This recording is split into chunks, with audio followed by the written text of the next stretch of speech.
합동참모본부가 14일 국방부 대회의실에서 열린 국정감사에서 북한을 비롯한 대내외 안보 정세가 과거보다 불안정해졌다고 보고했습니다. 이에 합참은 만일의 사태에는 강력한 대응을 약속했습니다. 세계 속에서 위상이 커지는 대한민국의 존재감과 함께 한국어를 배우는 외국군이 점점 많아지고 있습니다. 군사용어부터 한국문화까지 전반적인 한국군에 대한 이해도를 키우며 맞춤형 교육이 이뤄지고 있는 국방어학원 현장을 취재한 기자와 이야기 나눠봅니다. 다양한 형태로 진화하고 있는 현대전 속에서 근접전투의 중요성이 강조되고 있습니다. 근접전투의 성공적인 수행을 위한 사격 능력을 위해 필요한 것은 무엇인지 자세한 뉴스바바에서 전해드립니다. 시청자 여러분 그리고 국군 장병 여러분 안녕하십니까? KFN 뉴스 시작합니다. 합동참모본부 국정감사가 14일 국방부 대회의실에서 진행됐습니다.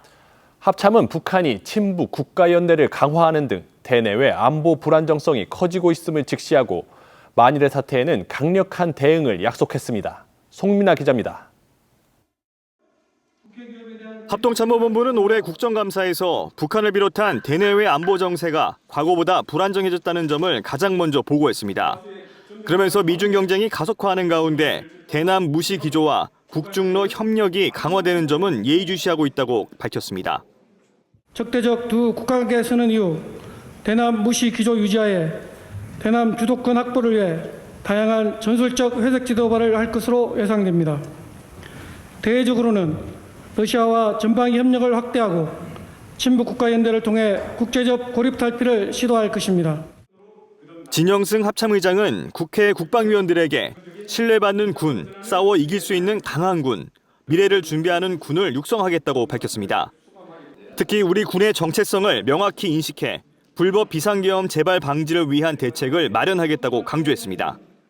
우리 군은 정치적 중립을 유지한 가운데 오직 국민만 바라보고 군 본연의 임무에 충실하여 군의 명예와 대군 신뢰를 회복함으로써 강군 육성의 토대를 마련하겠습니다. 진 의장은 또 한국형 삼축체계와 같은 핵심 전력을 강화해 탄탄한 자주국방을 구현하겠다는 의지도 피력했습니다. 최종적으로는 전시작전 통제권을 안정적으로 전환하겠다고 약속했습니다. 국방계획과 연계하여 첨단 과학기술 기반의 전 영역 통합작전 능력을 통해 자주국방의 기틀을 갖추고 한국군 주도의 핵심 군사 능력을 조기에 구축함으로써 체계적이고 안정적인 전작권 전환을 추진해 나가겠습니다. 이를 통해 우리 군이 연합방위를 주도하되 굳건한 한미동맹을 중심으로 소다자와 다자 간 군사협력도 확대하겠다는 방안도 제시했습니다. 또 연합사령관에게 대한민국 방위를 위한 전략 지시와 작전 지침을 제공하는 한미 고위급 군사회의인 제50차 한미군사위원회 회의를 다음 달 초 서울에서 개최한다고 합참은 밝혔습니다. KFN 뉴스 송민아입니다. 지난주 북한이 공개한 신형 대륙간 탄도미사일 화성 20형에 대해 진영승 합참의장이 러시아의 기술 지원 가능성을 언급했습니다.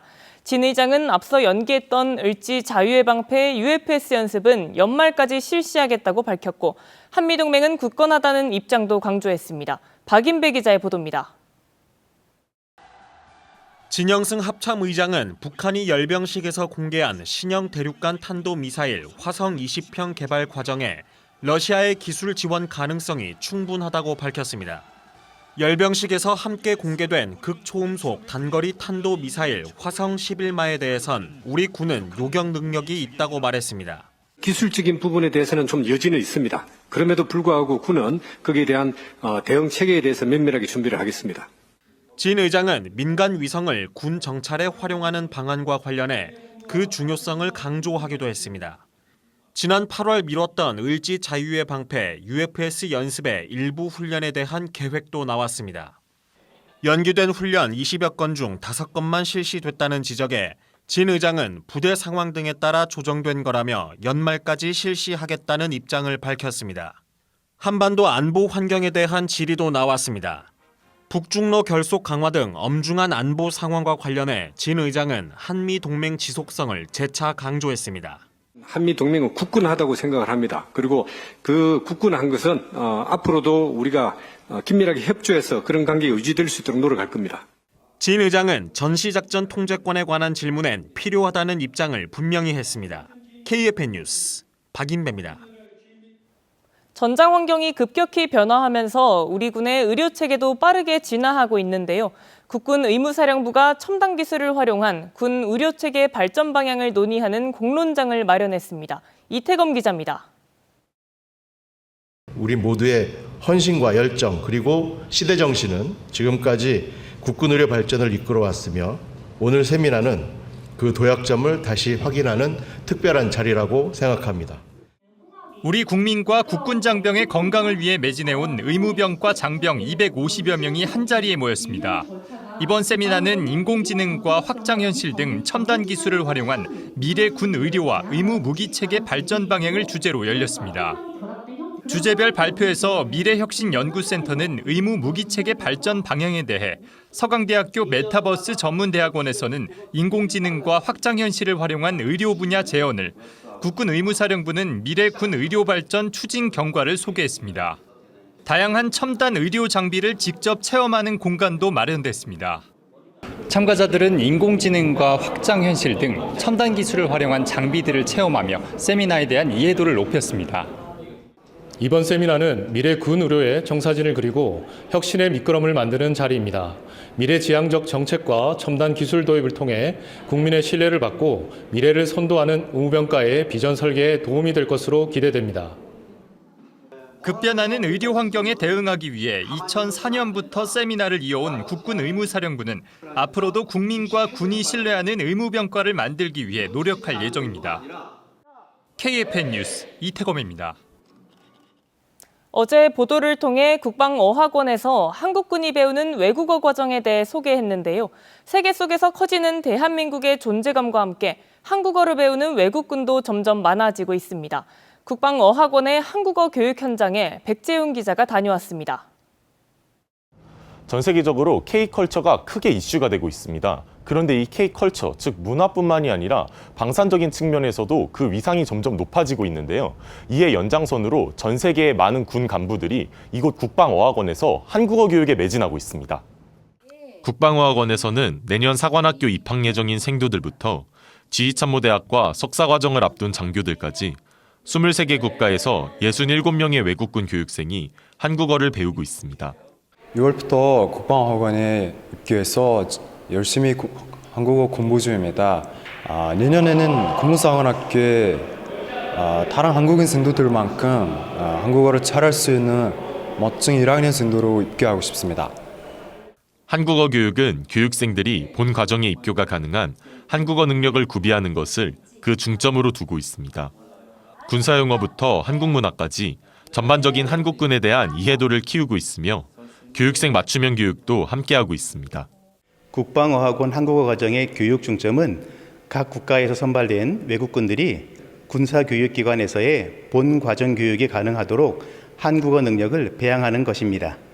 그렇기 때문에 기본적인 한국어 의사소통 능력을 키우는 수업과 더불어 군사 한국어 수업도 병행하고 있습니다. 이와 함께 온누리 한마당 축제를 통해 먼 타국에서 수학 중에도 서로의 문화를 교류하고 인적 네트워크를 강화하고 있습니다. 태국 문화를 알려주기 위해서 음식을 많이 준비했습니다. 그리고 공연을 무에타이 준비했습니다. 오늘 한국군과 함께 즐거운 시간을 보내되어서 뜻 기뻤습니다. 온누리 행사를 통해서 다양한 문화를 접할 수 있고 또 다양한 음식을 접할 수 있어서 정말 뜻깊은 경험이 되는 것 같습니다. 체계적인 한국어 교육부터 다양한 교류 활동까지 한국어라는 매개체로 세계 속에서 대한민국 국방의 존재감이 더욱 커지고 있습니다. KFN 뉴스 백재윤입니다.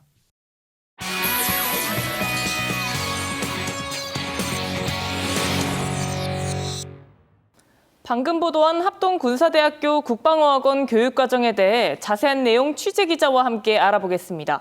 백재훈 기자 안녕하십니까? 네, 안녕하십니까? 네, 먼저 한국어 교육과정에 대한 얘기 나눠보고자 합니다.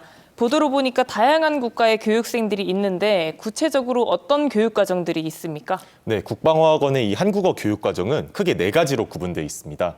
국방대학교 안보과정을 수강하는 대령급 장교를 대상으로 하는 과정과 국내 지휘참모대학 입교를 준비하는 소령 및 중령 대상 교육이 있고요. 사관학교와 국방대학교 석사과정을 준비하는 교육과정과 자국에서 한국어를 가르칠 인력에 대한 교관과정도 있습니다. 교육생들은 모두 토픽을 비롯한 한국어 자격증을 취득해야 하고 국내 교육기관에서 교육이 가능한 수준의 한국어 능력을 키우고 있습니다. 네, 그렇군요.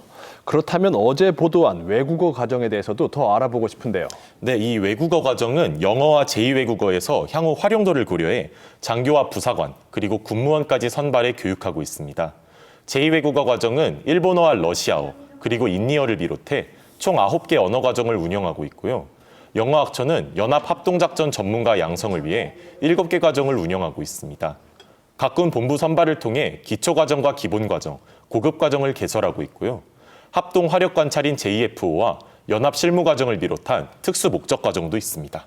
네, 백 기자가 취재하면서 인상 깊었던 점이 있다고 했는데 어떤 부분인가요? 네, 일단 저는 크게 두 가지 부분이 인상 깊었는데요. 먼저 소수정예 부분입니다. 영어 고급과정을 예시로 들면 올해 육군에서 후반기에 선발된 교육생이 총 41명입니다.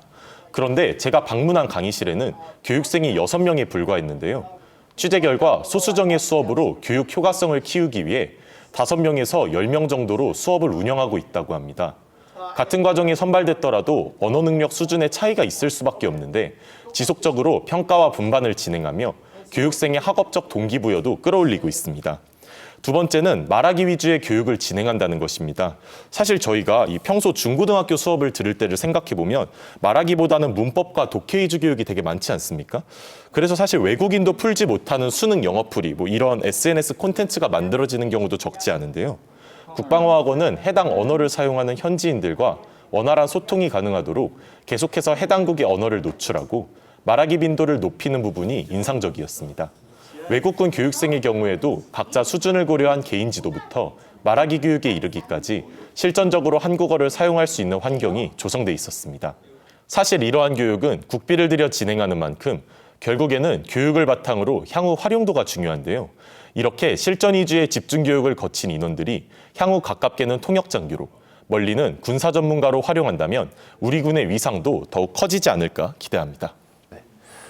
합동성 강화와 세계 속의 K국방을 위한 우리 군의 노력, 언어를 통해 더욱 다양하게 뻗어갈 미래가 기대됩니다. 백 기자, 오늘 말씀 감사합니다. 네, 감사합니다. 국제분쟁 해결사로 나서 가자 평화선언을 이끌어낸 도널드 트럼프 미국 대통령이 러시아 우크라이나 전쟁 종식으로 눈을 돌렸습니다. 김은진 기자의 보도입니다. 현지 시간 어제 하마스에서 납치됐던 이스라엘 생존인들 20명이 모두 풀려났고 팔레스타인 수감자도 석방됐습니다. 이스라엘을 방문한 트럼프 대통령은 의회 연설에 이어 이집트로 건너가 가자 평화구상에 서명했는데 인질 석방을 계기로 중동 평화 정착을 주문했습니다. It took 3,000 years to get to this point. Can you believe it? And it's going to hold up too. It's going to hold up. 앞서 트럼프 대통령은 의회 연설을 통해 이스라엘은 승리를 평화와 정착이라는 궁극적 성과로 전환할 때라고 강조했습니다. 이스라엘과 하마스는 휴전 합의 1단계에 따라 인질과 수감자를 맞교환했습니다. 휴전 합의 2단계에서는 하마스의 무장 해제와 이스라엘군의 단계적 철수, 팔레스타인 과도 정부 등을 논의합니다. 한편 러시아의 거센 공습에 밀렸던 우크라이나가 현지 시간 13일 러시아의 최대 석유 저장소를 드론으로 타격했습니다. 최근 우크라이나는 러시아의 병참기지이자 자금줄인 에너지 시설을 집중 타격해왔는데 그 뒤엔 미국의 지원이 있었다고 파이낸셜 타임스가 보도했습니다. 젤렌스키 대통령은 모스크바까지 타격 가능한 미국의 토마호크 미사일을 러시아가 두려워하고 있다면서 오는 17일 워싱턴에서 트럼프 대통령과 이를 논의하기로 했다고 밝혔습니다. 트럼프 대통령도 토마호크 지원 여부를 계속 검토 중이라는 입장인데 다만 이 문제를 러시아와도 논의할 수 있다고 말했습니다. KFN 뉴스 김은진입니다.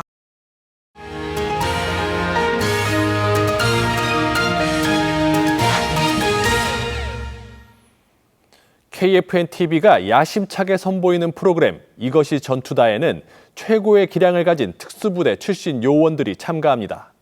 이것이 전투다에 출연하는 대한민국 최고의 사격 교관을 뉴스바바 인터뷰에서 만났습니다. 안녕하십니까. 저는 대한민국 사격교범의 저자이고 전투사격에 대한 요청이 들어오면 가르쳐주는 교관이기도 합니다.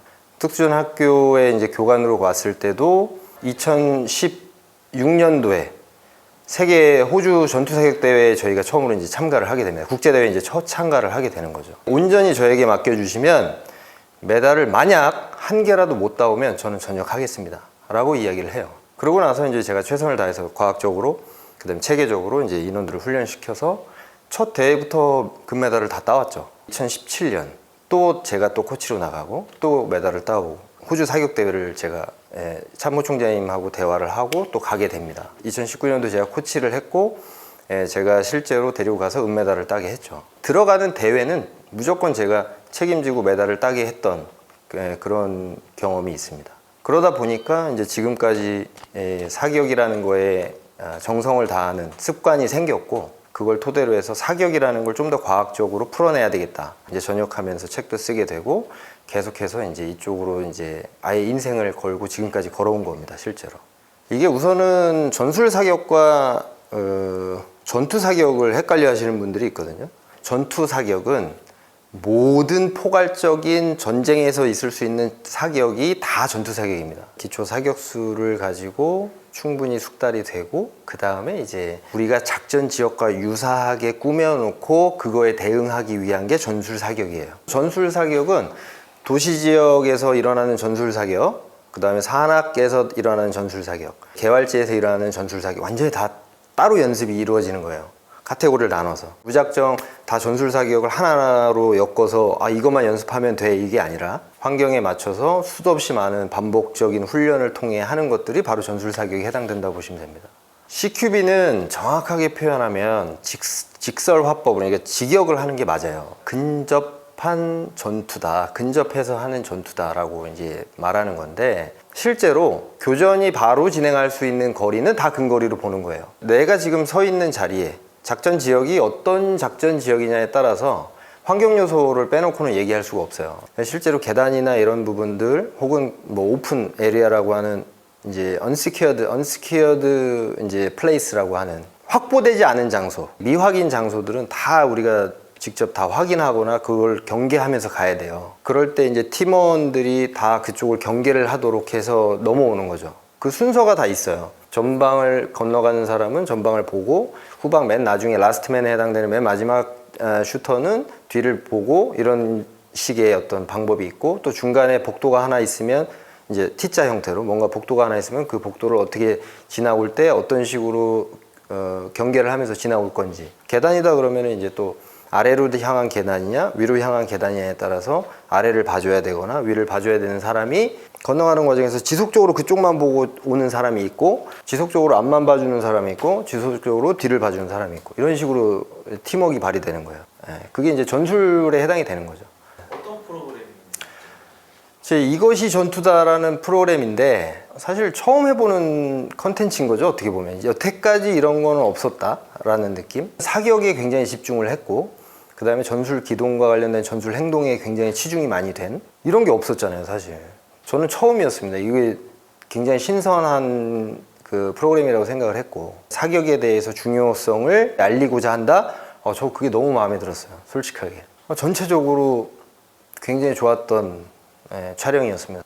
제가 티어 1 부대에 해당이 되는 델타 인원의 실력을 보고 옵니다. 실제 델타 현역들이 참가를 했어요. 제가 그때 소름이 돋았어요. 솔직하게 말하면.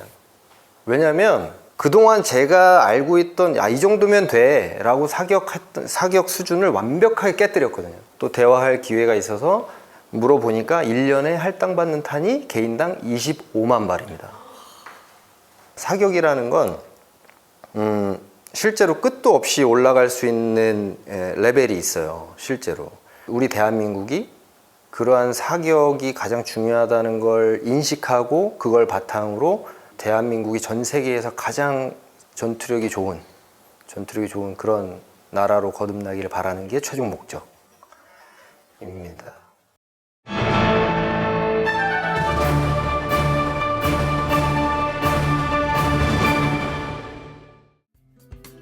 우리가 알아야 할 군사 365, 먼저 10월 6일로 가보겠습니다. 6.25 전쟁 중 철원 백마고지를 확보하고 있던 국군이 중공군의 공격을 혈전 끝에 물리칩니다. 주요 경과를 보겠습니다. 1952년 10월 이후 중공군의 공세로 고지쟁탈전이 돌입됩니다. 1952년 10월 6일 중공군 제38군이 백마고지 공격을 개시합니다. 열흘간의 쟁탈전 동안 고지의 주인이 7번이나 바뀝니다. 1952년 10월 15일 국군 제9사단이 백마고지에서 적을 완전히 격퇴합니다. 9사단은 혈전 끝에 중공군 13,000여 명을 경멸하는 큰 성과를 획득합니다. 따라서 9사단은 국군의 우수한 전투 능력을 과시하고 이승만 대통령이 상승 백마휘호를 하사받습니다. 이어서 10월 7일로 가보겠습니다. 1979년 10월 7일 공군사관학교 대연병장에서 제1회 공군참모총장배 모형항공기 대회가 열립니다. 주요 경과를 보겠습니다. 1979년 10월 7일 제1회 공군참모총장배 모형항공기 대회가 개최됩니다. 항공 우주 사상의 저변 확대를 목표로 총 6개 부문에 200여 명이 참가합니다. 1983년 10월 23일 제5회 대회까지 개최되는데요. 2008년 대회명이 공군참모총장배 스페이스 챌린지로 변경됩니다. 공군의 모형항공기 대회는 항공역학과 비행학의 기초지식을 습득하게 해서 항공사상 전파와 국민과학화 운동에 이바지합니다. 따라서 다양한 부대 행사를 통해 공군에 대한 국민의 이해 증진에 기여합니다. 이어서 10월 12일로 가보겠습니다. 1998년 10월 12일 합동참모본부가 신형 자주포의 전투장비 사용가 판정을 내리면서 155mm 자주곡사포 K9으로 정식 명칭이 부여됩니다. 주요 경과를 보겠습니다. 1993년 10월 신형 자주곡사포 사업을 대통령이 재가합니다. 1995년 9월 5일 XK9 시제품에 대한 종합평가가 시작되는데요. 1998년 10월 2일 육군본부가 합동참모본부에 SK9 자주포 전투장비 사용을 건의하고 의결됩니다. 1998년 12월 12일 국방부 조달본부가 삼성 테크윈과 K9 자주포 생산 계약을 체결합니다. 한국은 K9 자주포로 미국, 독일 등 선진국의 견제를 극복하고 세계 정상급 자주곡사포의 국내 개발에 성공합니다. 따라서 지금까지 K9 자주포는 실전에서 우수한 성능을 입증하며 세계 각국에 수출됩니다. 내 사전에 불가능이란 말은 없다. 이어서 오늘의 국방단신 전해드립니다. 국군 수도병원이 최근 당뇨와 고지혈증, 고혈압과 같은 내과계 만성질환으로 병원을 방문하는 환자가 증가함에 따라 맞춤형 교육을 마련하고 별도의 환자교육실도 개설했다고 밝혔습니다. 수도병원은 환자들이 맞춤형 교육을 통해 생활습관과 치료 목표에 맞춘 관리가 가능해 혈당 조절 및 합병증을 효과적으로 예방할 수 있을 것으로 내다보고 있습니다. 육군 31보병사단 이순신 여단이 전남 여수시 남해안 일대에서 해안 침투 대비 지해공 합동훈련을 실시했습니다. 훈련은 반잠수정을 이용한 적 침투 상황을 가정해 진행됐으며 여단을 비롯해 해군 3함대 사령부와 공군 38 전투비행전대 등이 훈련에 참여했습니다. 해군 순항훈련전단이 현지 시간으로 13일 세 번째 기항지인 뉴질랜드 오클랜드에 입항했습니다. 순항전단의 뉴질랜드 입항은 역대 16번째로 최근 2년 연속 이뤄졌으며 다양한 군사외교와 보훈 활동이 진행될 예정입니다.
기상정보입니다.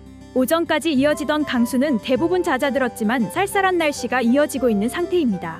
자세한 날씨 알아보겠습니다. 내일은 또다시 이동성 저기압의 영향을 받으면서 오후부터 전국에 비가 내릴 전망입니다. 특히 서해상에는 뇌우가 동반될 수 있고 남부 지방으로는 강한 강수가 예상되오니 주의가 필요하겠습니다. 내일 아침 최저기온은 서울 16도, 철원은 12도가 예상되며 한낮 최고기온은 서울 23도, 대구는 25도가 예상됩니다. 주간 기상 전망입니다. 토요일까지도 이동성 저기압이 지속적으로 통과하면서 곳곳에서 비가 내렸다 그치기를 반복하며 강수가 자주 이어질 전망입니다. 특히 일부 지역에서는 뇌우와 강풍을 동반할 가능성이 있으므로 안전사고에 대비하시길 바랍니다. 이후 다음 주부터는 비가 그친 뒤 찬 공기가 내려오면서 아침 최저기온이 한 자릿수로 떨어질 전망입니다. 이상 공군 기상단 제공 기상정보였습니다. 이것으로 KFN 뉴스를 마칩니다. 시청해주신 여러분 고맙습니다.